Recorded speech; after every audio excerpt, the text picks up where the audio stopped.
नमस्कार जय जगन्नाथ। चलतु जानिबा यही लक्षण द्वारा भाग्य साथी रहे क्यों लोक मानकर यही सब लक्षण अच्छी जहाँ तांकर भाग्य सब बेले साथ दे था। शास्त्र अनुसार लोक यही माने होती जो माने भाग्यशाली जो से लक्षण देखा मिलता है। गरुड़ शास्त्र ए संपर्क में बहुत किसी वर्णना करा जायछि।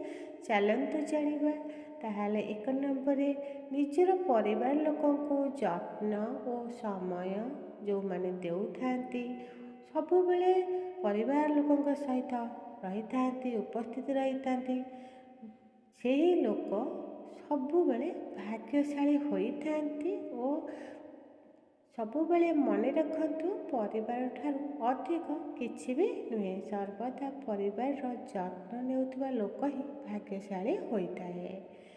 जो पुरुष बहुत बेसी शुणु थांती बहुत कम कहती से व्यक्ति भाग्यशाली अटंती। तांको जीवन में कौन भी असुविधार सामना से माने करती नहीं ना आसे सेमानंको कौन असुविधा भी आसे नहीं।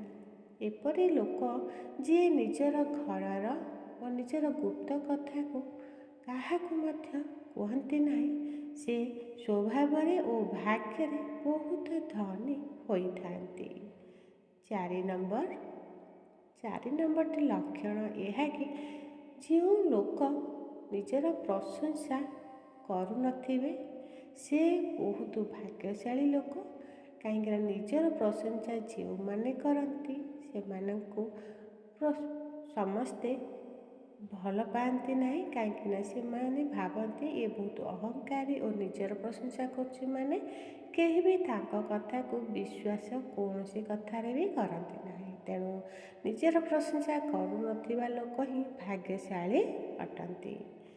5 नंबर लक्षण होची जो लोक समस्त जो लोक को समस्ते सम्मान भल पाइबा दे थांती सबु जगह सम्मानित करती एवं केबे भी अघटन घटाती नहीं। कौन भी लोक सी बहुत भाग्यशाली अटंती कहीं से भली लोकंकर कौन शत्रु भी न थांती ना ताको केबे भी कौन असुविधार सामना करने को पड़ न थाए।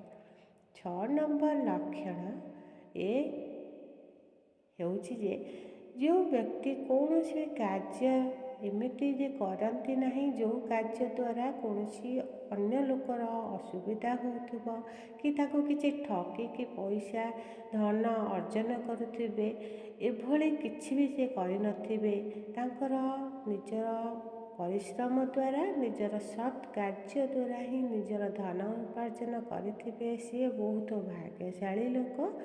से प्रति भगवान सबुबले कृपा दृष्टि रही थाए सी बहुत उन्नति करिथांती।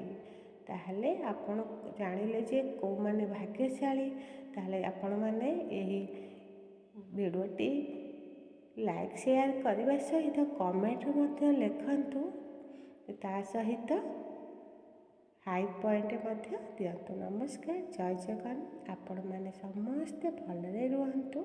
आज दिनटी आपण मानकर भलरे कटू।